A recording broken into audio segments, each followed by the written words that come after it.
Greetings, everybody. We're here today having a conversation with Édgar Sánchez from, he's with Nueve Arte Urbano. So I'm going to see if I can get Édgar on the line here. This is, this is the wrestle every time. This is the process. Okay, one more try. And if this doesn't work out, I'm just going to read from his amazing website and give you a sense of what's happening down there. I think today what we wanted to have a conversation about with Édgar is really issues of cultural freedom, cultural leadership, and trans graffiti.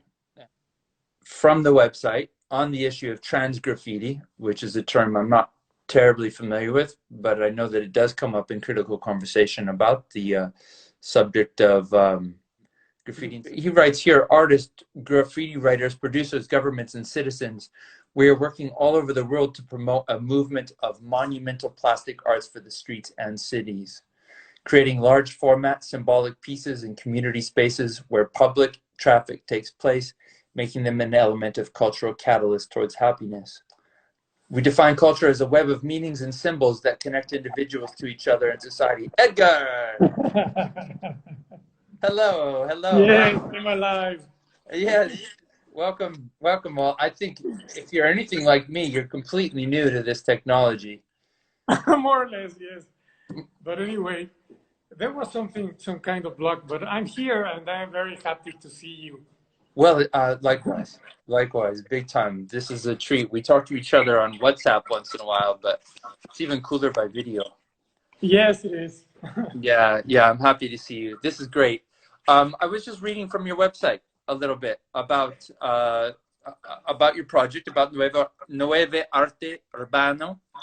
And specifically, I think some of the things that we really wanted to talk about today were issues of cultural leadership, cultural freedom, and trans graffiti. And so kind of just to fill up some space and do a little song and dance, I was reading from the website about trans graffiti. And maybe allow me just one more paragraph.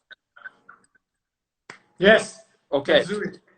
So we define culture as the web of meanings and symbols that connect individuals to each other and society. We therefore give transgraphic muralism the purpose of catalyzing culture through urban art towards collective well-being, prosperity, peace, and happiness, which we define as the desire to smile. We advocate the integration of different cultures, microcultures, ethnicities, and individualities into a human swarm of fractal composition and intercultural wisdom, recognizing their natural capacity for self-organization between order and chaos. And I think with that being said, like what a beautiful introduction to this time of confinement within the COVID crisis. And would really love to talk to you about some of the projects that you guys are doing, because Nueve Arte Urbano has come on board with the Collab 19 project as a partner, so to speak. Yes, we are very honored to do things with you. And yes, my friend, trans graffiti, first of all, this is a very polemic word, because why would you want to trans the graffiti? Right. I understand, but then everything is changing. We are a swarm of humans. And now with this situation, we can understand why. There's also a fact. We created this word, this concept of trans graffiti, when we were about to go to Estonia. Okay. It was the first centennial of the Republic of Estonia. So a group of Mexicans, we got together with a group of Estonians and a group of international friends. And we went there and we celebrated the first centennial of the Republic of Estonia by producing 52 murals. Yeah. The point is that the society in Estonia, in general, they had prohibited graffiti. And they were looking for a word which was super graphics. Okay. So they wanted us to present this festival, Mextonia, as a super graphics festival. Okay. And I said, this is not possible. We cannot present it like this. Right. We need a new concept. And Right. then we need a new concept that brings about the idea of community, and also of how artists, how can we collaborate into a single project to improve the world. Not just promote our name, but improve the world, which is very contemporary and very, very important to talk about this today with the pandemic. I agree with you 100%, as beautifully articulated. And it's interesting because the word super graphic is something I came across in my research a couple of years ago, and dates back to conversation that was happening in the late 60s and 70s, especially out of Chicago, where contemporary muralism, from the way that we understand it today, and absolutely rooted to some of the Mexican traditions, was understood, especially emerging out of Chicago. These were tools, these murals, community-driven murals, were understood very specifically as tools for emancipation. And I think we've lost sight of that in our contemporary conversation about muralism. Not everybody, but certainly in my experience, a lot of my community and colleagues, we don't think about these things as tools for emancipation. I don't think when we do, what does that mean? Like, emancipation from what exactly? And so one of the things that happened was a split between muralism, community-driven muralism, and then those murals that were created that were referred to as super graphics, and that had a very different kind of component. So it's interesting you use that language. Yes, you know, super graphics takes us a little closer to commercial stuff, and then taking the inspiration of this movement, the muralist movement of the 20th century, and Chicago and Los Angeles, and the Chicano movement, etc. Of course, that's in the past, I understand. However, we still have the same challenges. Right. And then it's important to understand today, when we need to be socially distant, what is the purpose of an artist? What should we be doing in the production or the creation of art? And I believe that we do have a very, very important role to perform. And it connects with this understanding of what is society and their challenges. Of course, today we need to be socially distant, but we need to be working anyway. And then this is why we need to define culture.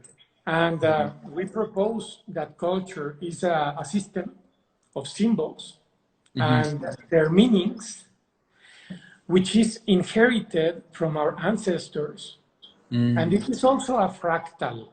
There's not only one culture, there are many cultures. Each individual has a different tone, a different cultural tone. And then it is also always changing through time.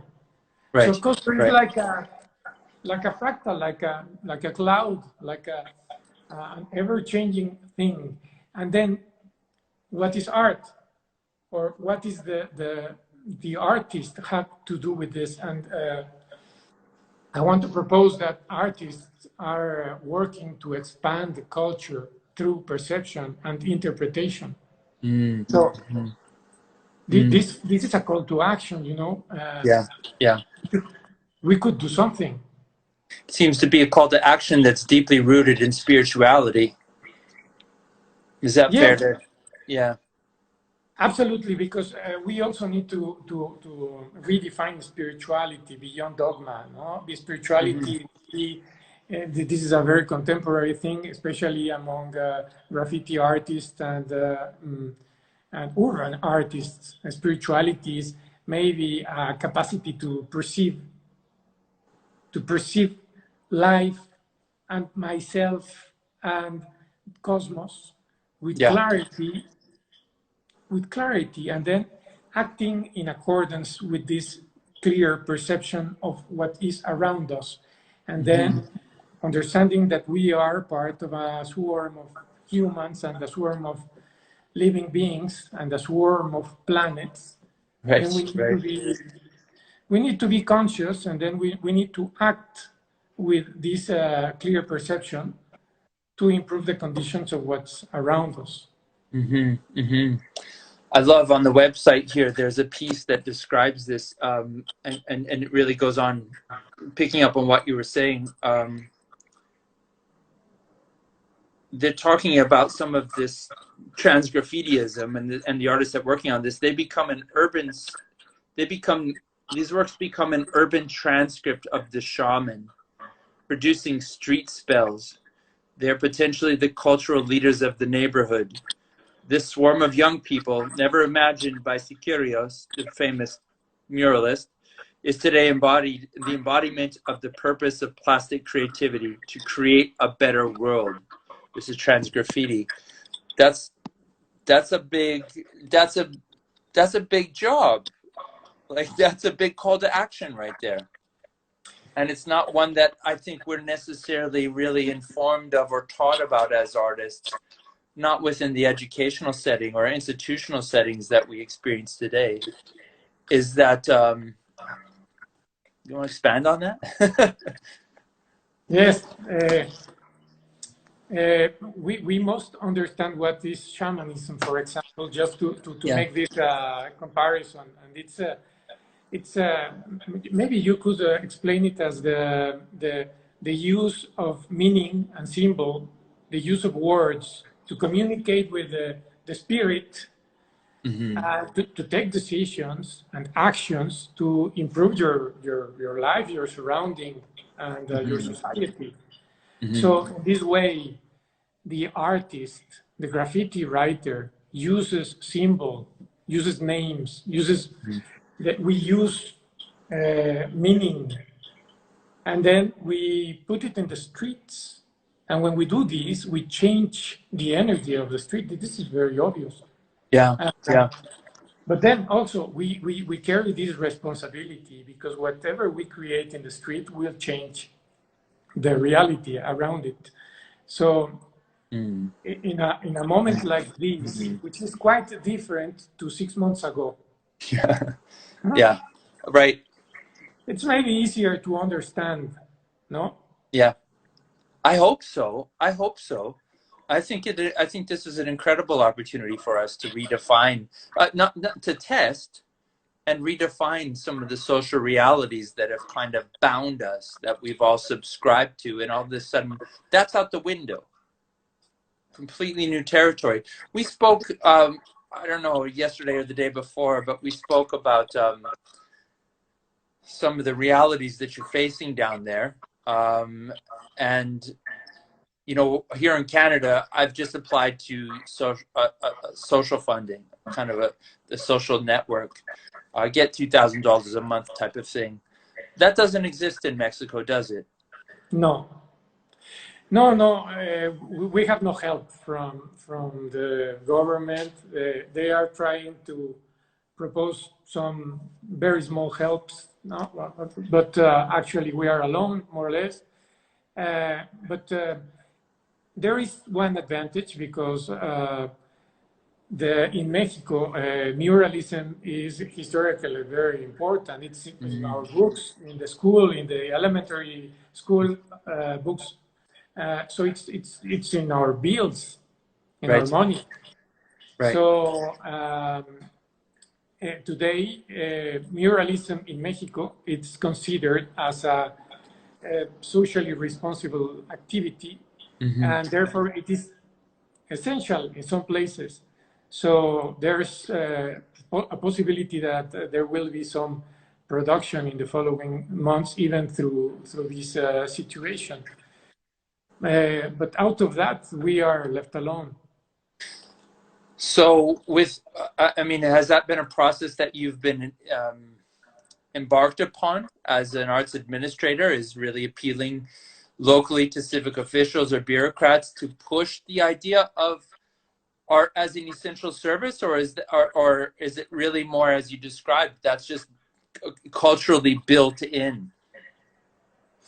Well, you know, first of all, we propose that this concept, cultural freedom.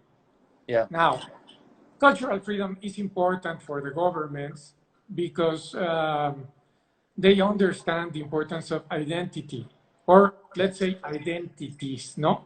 Okay. In a modern city, there are many identities. I would say each one of us has a very particular way or shade of identity. Mm-hmm. But then sometimes there's intolerance towards other identities. Mm-hmm. There's xenophobia or whatever you want to call it. The point is that by promoting cultural freedom, we also promote love for diversity. Yeah, yeah.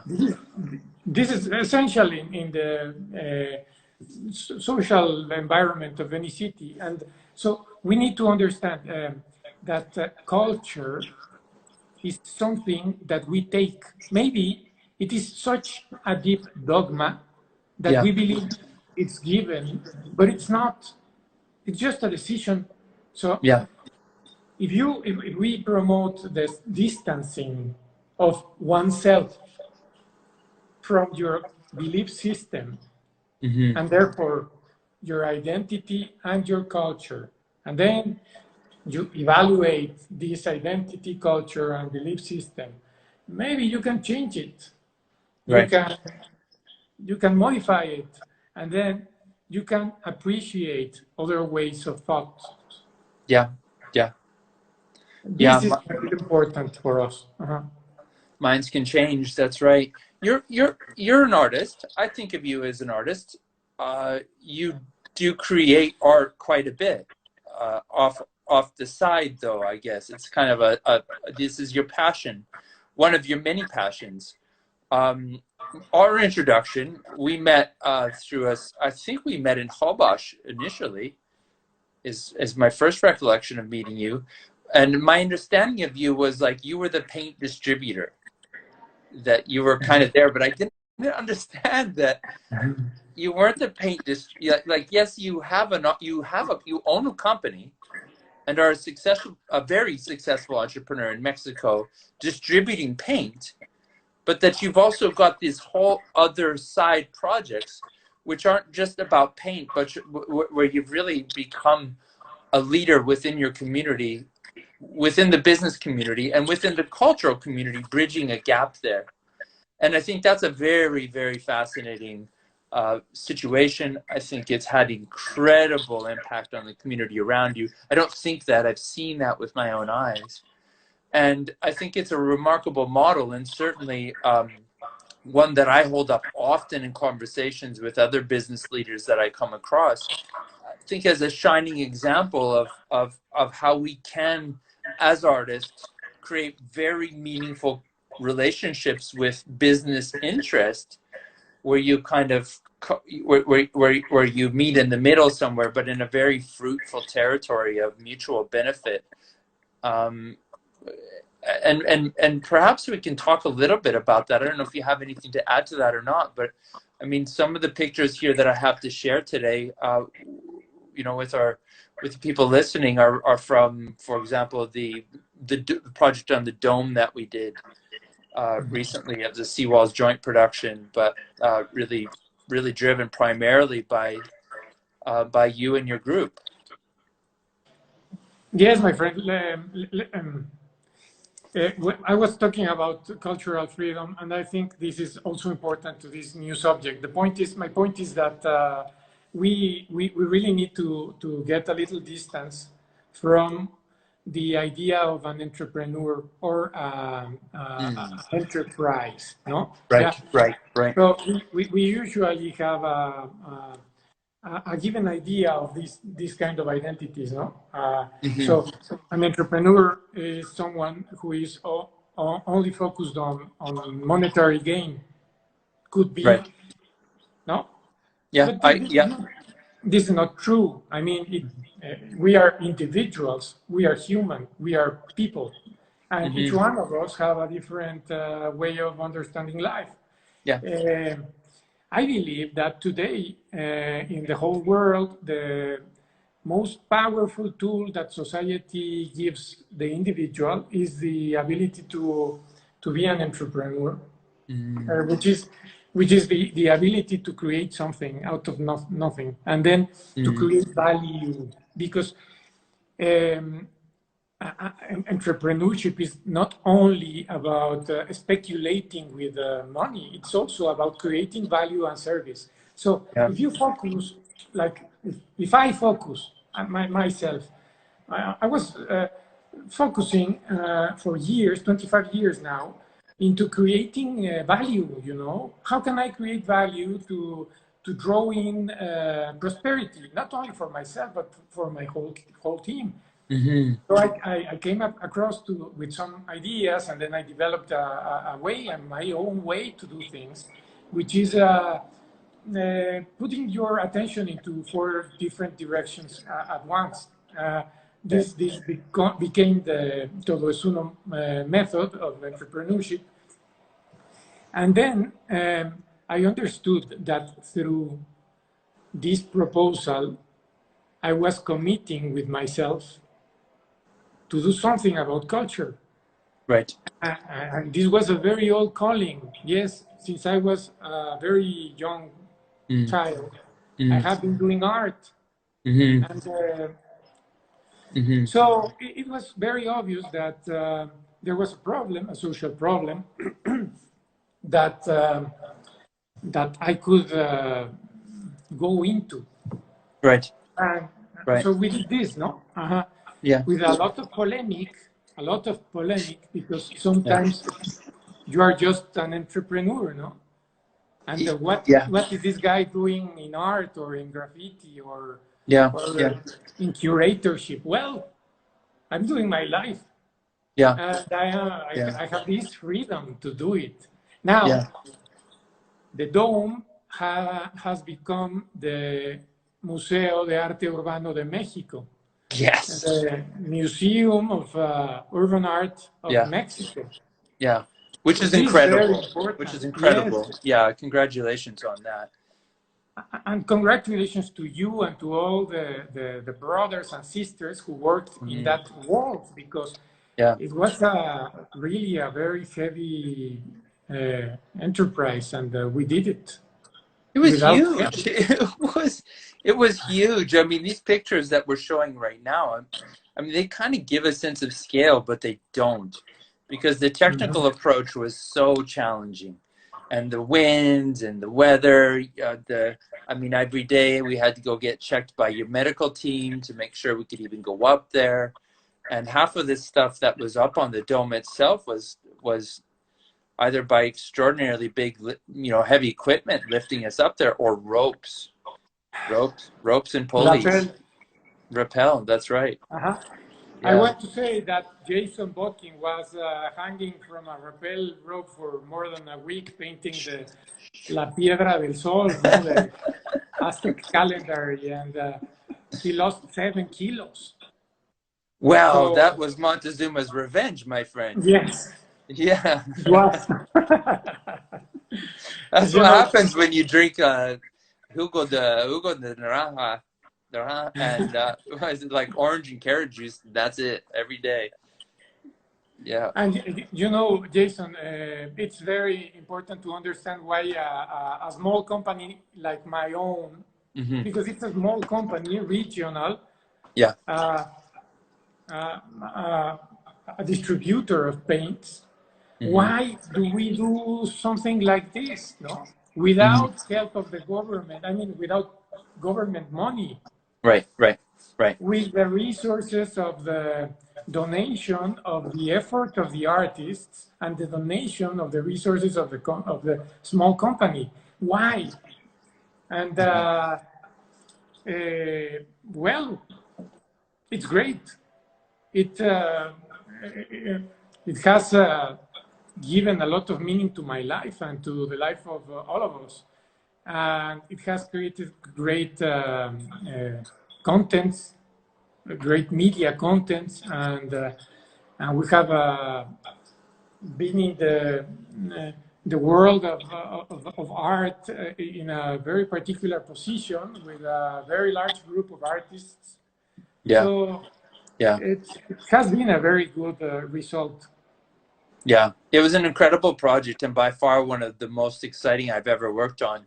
What did Martha Cooper is one of the world's most famous street art photographers, and she came, and I did read a quote at one point that she had given in discussion about the project. Do you remember what it was?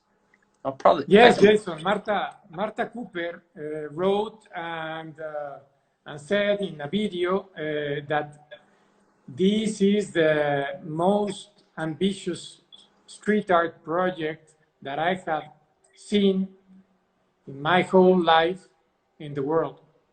That's awesome. Uh-huh. That's a big deal coming from someone who's seen just about everything that's happening in a contemporary sense of muralism and street art and this type of activity. It was the project was really built on environmental awareness at the time, and I think for me was so powerful in its demonstration of one of the most important aspects to any solution addressing environmental issues, which is shared, or I should say, community co-management of shared resource. And so the very act of drawing together all these artists who worked volunteer and all of this incredible resource that was essentially paid for by your organization, which is in itself incredible and remarkable, but it so demonstrates and was so demonstrative, I should say, of how we can organize communities in a spirit of great freedom and joy and pleasure, not without hardship, but like a lot of people got together, and I think that creates this incredible bonds between a community that then can go out and do more and has done more. And I'd love for you to talk to us a little bit today about some of the initiatives that you're now doing through the process, because I know that Sermob, one of the guys who was on this wall, a friend, he's been in Toronto environmental activations that you've helped to support. So what are you guys doing now? Talk to us about some of these new projects that are emerging. Well, first of all, we are working with you, my friend, collaborating. Yep. We are very enthusiastic about this. And we're also doing Sostengo mi Mundo. Okay. And, this is about sustaining my world. Yeah. Yes, we must be distant, socially distant, yeah, to help flatten the curve. Yeah. But we also need to keep working, Yeah. Yeah. So how will we keep on working and helping to flatten the curve? So today, Sergio, he's working on a mural in by a donation for a place, a school for children, right, which has been created and will be inaugurated very soon through the estate of a woman who lived more than 200 years ago in Querétaro. Wow. And she left her whole inheritance for these children, and after 200 and something years, it's still working. So Sermob is doing this, and we will be inaugurating soon, of course, without people. Yeah, right. This the picture that I have up on the screen. This is the work in progress, isn't it? Yes. Yeah, very exciting. I love that scaffolding. It's awesome. Yeah. It's exciting. I love the idea of really helping to promote art as essential service in our time. And I think that's a real call for me. That's a personal call to action. That's a challenge where since our phone call, I guess it was yesterday or the day before, maybe Yes. yesterday. Every day is Groundhog Day.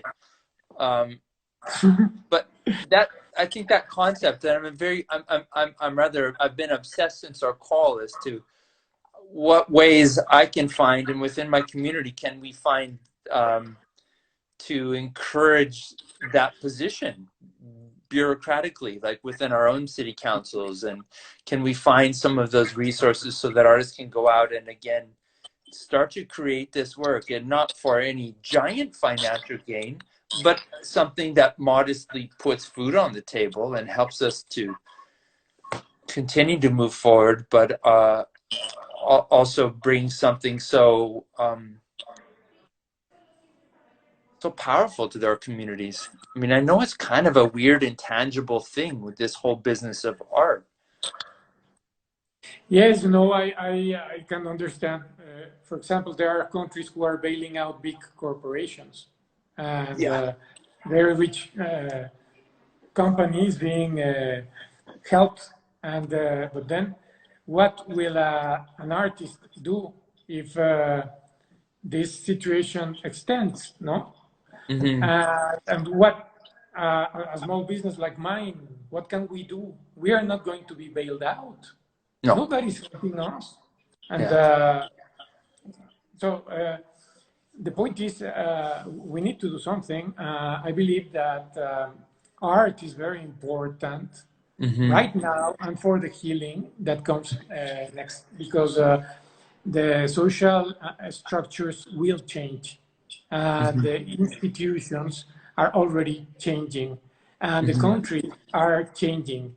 And actually, I believe that we will never go back to what was normal before. A new reality is coming, and we need to perceive beyond what we see around us.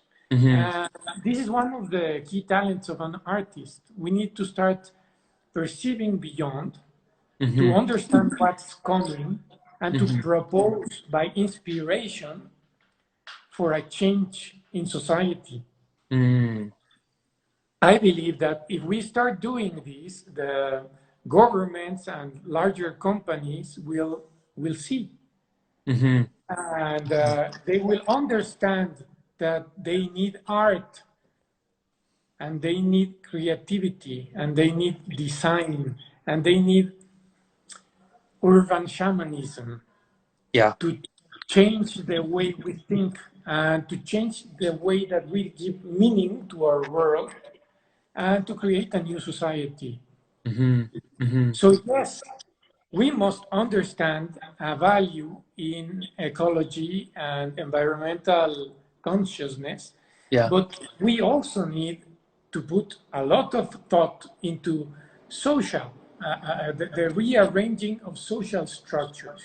And we also need to put a lot of thought into culture and business. So this is why I like to speak about this cross, this north, south, east, west, this earth, wind, fire, water. If we try to establish our vision and our perception towards 4 simultaneous directions, then we will understand more completely where we are standing, and where we are coming from, and where we want to go. One of the most, I think that's beautifully articulated. I mean, one of the most powerful things, one of the most powerful aspects of the project that we did on the Dome, for example, and for years I was working pretty closely with Pangaea Seed on that, was not just in the work itself, but in the way that we were very directly hatting artists, where you're like, here's your hat, put this on. And what that meant was that, you know, as a process of educating the artists themselves, and not that they were ignorant or uninformed, but and maybe I'm using the wrong word, because ultimately what it was about was saying, here's an issue. This is your issue. You get to paint it. Somehow you're going to bring this to the world. But in doing so, you become an ambassador to that issue. so that when you go back to your community and you go back to your world, wherever that is, you speak to those things in an informed way. And you begin to take responsibility in that way for the world around you and the impact that you bring. And I think that, again, speaks to, in my mind, how we perceive fundamentally ourselves as connected within a body of artists, and how that body of artists mounts a successful immunological response to the COVID crisis or the economic crisis or whatever that is. And then, and that's a question of the type of information that we're taking in, as you would take in food that would be healthy, like vegetables and fresh fruit, and the type of information that we're putting out. I mean, is it like chips and pizza? Is our art like chips and pizza, or you know, like a bunch of red meat and hydrogenated oil and sugar? Or are we putting out art that is really going to nourish our communities? And what does that look like? What is that type of art? And what are those ideas driving that art that can begin to nourish and feed us, as opposed to depleting us or giving us quick energy, which feels great for about 5 minutes and then sugar crash?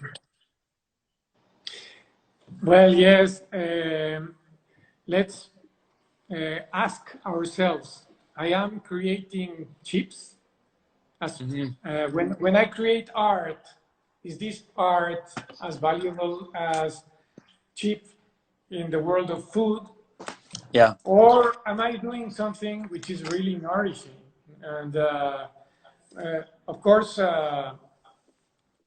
I remember with great love to all the artists that were in the Dome, all of the Pangia artists, and I remember how we were communicating and creating together, and then also how we achieved a communication in which it's not only about environment.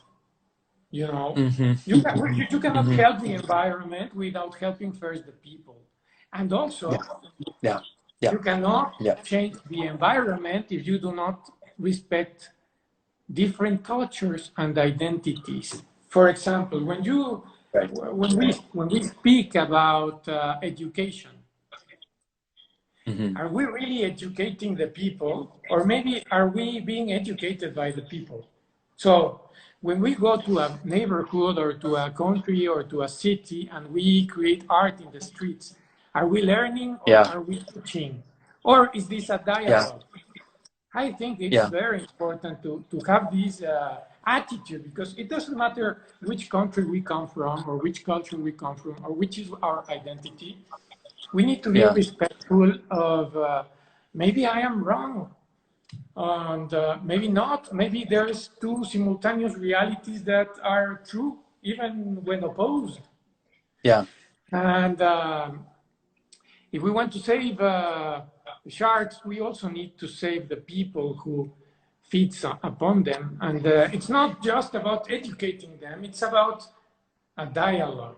So in the Dome, yes, we are speaking about environment, and we are also speaking about the way that our Mexican ancestors understood the world.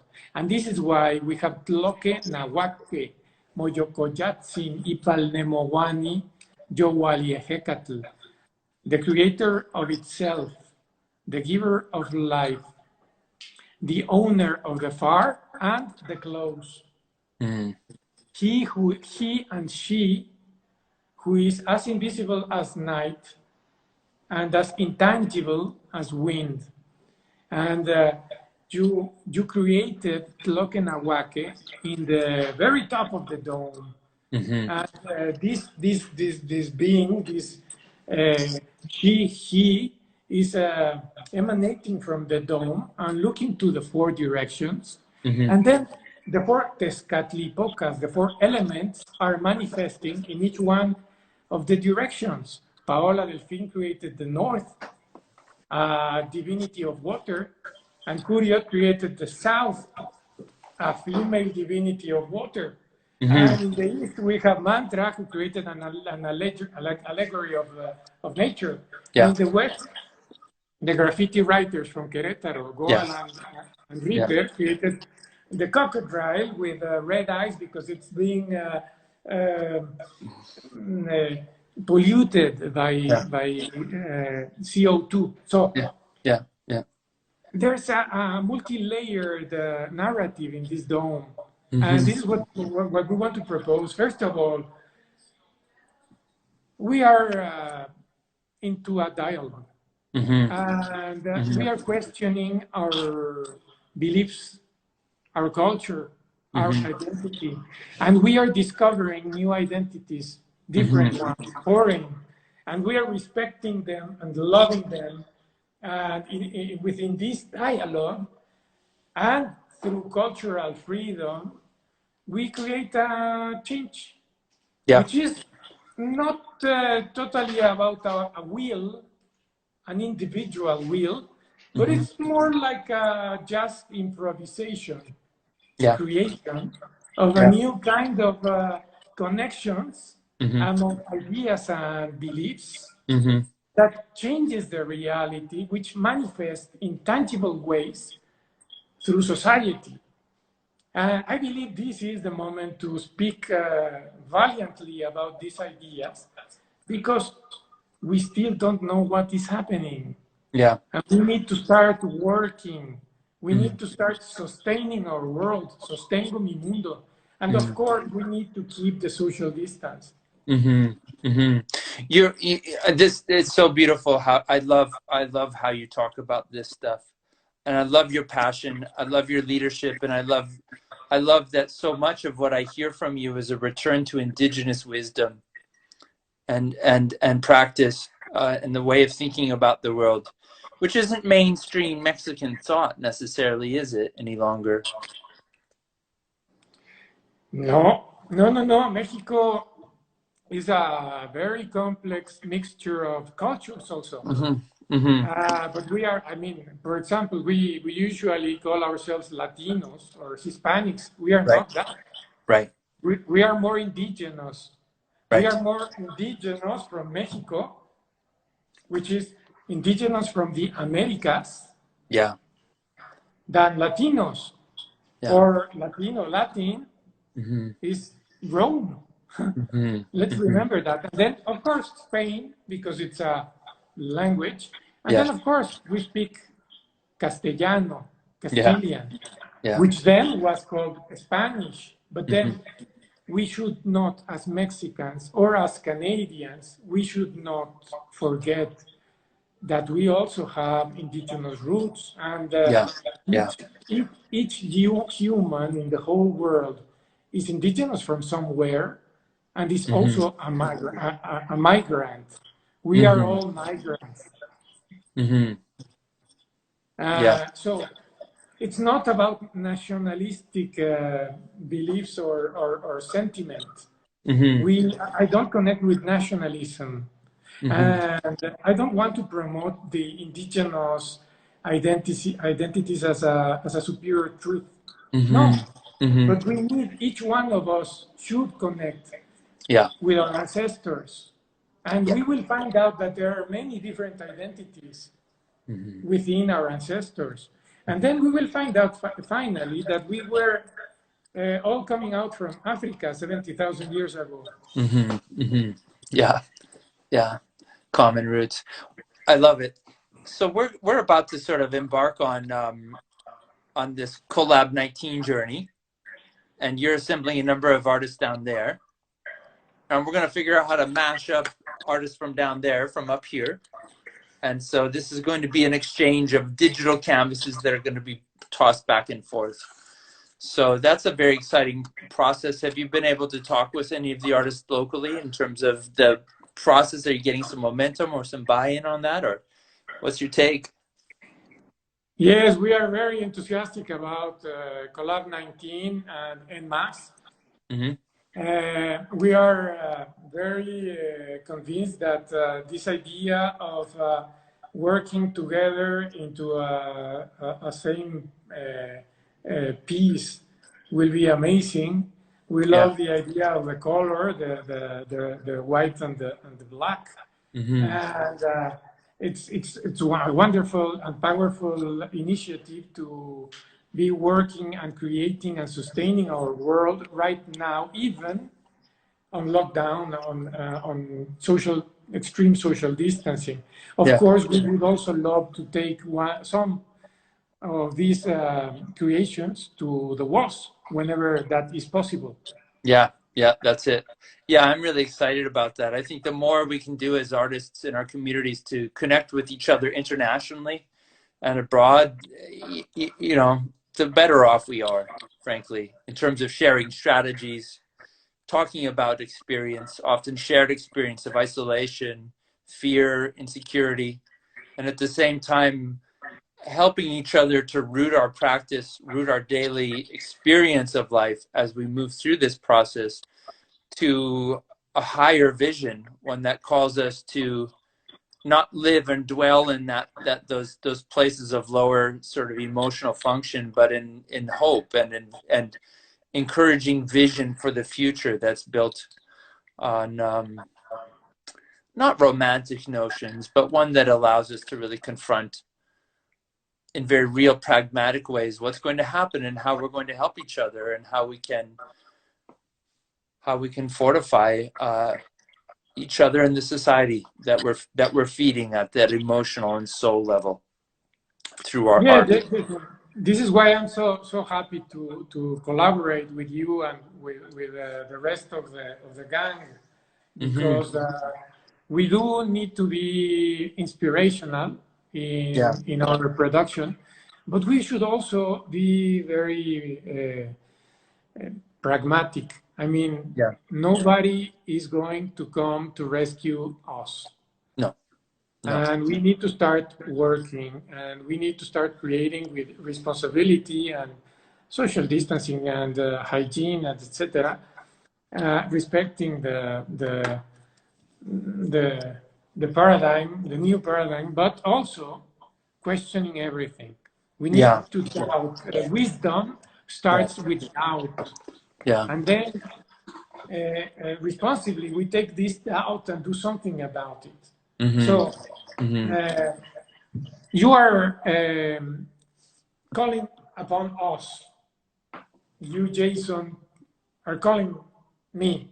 And you say, let's do something. Let's create something. Let's work en masse. Let's collab in this COVID. And I'm very happy to do it. I will put all my attention into it. And I believe that we together, you, my dear friend, myself, my friends, my colleagues, mis compañeros, and our allies in the streets. The street is also our home. How do we take care without breaking the protocols? No. How do we bring some consciousness, and then how do we inspire the whole people who are suffering, who don't know what's going to be about the future, who are fearing about economic breakdown? It's time to be romantic. It's time to be a poet. It's time to be a shaman. It's time to be an artist. And but it's mainly time to start working. We need to work in home, or in isolation, or if you are an essential worker, by following protocol. We need to start working, and for me, and it's about inspiring. It's about perceiving far away, understanding what's important, and creating metaphor, creating symbols that change the way that the people understand reality, and that change the way that we interact with nature and society and culture and business. And we restart the world somehow. So maybe it's we are small people. I am a small person, but this is time for heroes, and maybe we can try to do a very small little kind of heroic action while creating a piece of art en masse, collaborating, Collab 19, and then sharing it with the world. I believe there's hope through this work, and I believe work is the way. Magic. You're a magic man. I love it. Where can we see the work? Where can we follow the work that's happening down in Querétaro? Give us your social media channels, please. Nueve Arte Urbano, at Nueve Arte Urbano, Facebook and Instagram. Mm-hmm. We have been very active in Facebook since always. And you can follow me also, Todo es Uno. Yeah. Yeah. See the links Good. over there. I will post links to everything in the video, which I'm going to upload to Instagram TV tomorrow. I'm going to do a little bit of editing and stuff like that, and I'll make sure all those links go in there.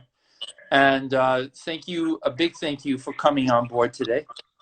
It's been a very lovely conversation. I love your mind, and your vision is very, very deeply inspiring. It's a kick in the ass in the very best and most loving way. We'll make sure that we're going to be cross-pollinating our projects. So we'll make sure those who are following the En Masse channel and checking that out are going to see a lot of back and forth as we continue to support each other mutually across that board. And new partners are coming in, and new people are coming into this dialogue constantly, and that's really what's going to bring life to it. So to follow the process more carefully, you can also go to enmasse.info, www.enmasse.info. Stay in touch with us if you're out there and have ideas and have concepts that you'd like to share, or just kind of want to share some experience of where you are and where you're at. Please be in touch, because I think that's really only going to make this stew a richer taste and environment, a richer serving for all of us. So thanks to everybody that joined us in this conversation today. And Édgar, thank you very much. Well, I just would like to send my love to you and to all the gang. I remember when we met, actually in Cozumel, in a SeaWorld. Yeah. I really love each one of the persons, of the people, of the brothers and sisters that I have met through so many projects with so many producers, festivals, artists. I send my love to all of you, and let's do great stuff. Yeah, stay healthy, stay strong, and we're gonna get through this. Yeah, Yes. agreed. Thanks, man. Talk to you later. Goodbye. Ciao.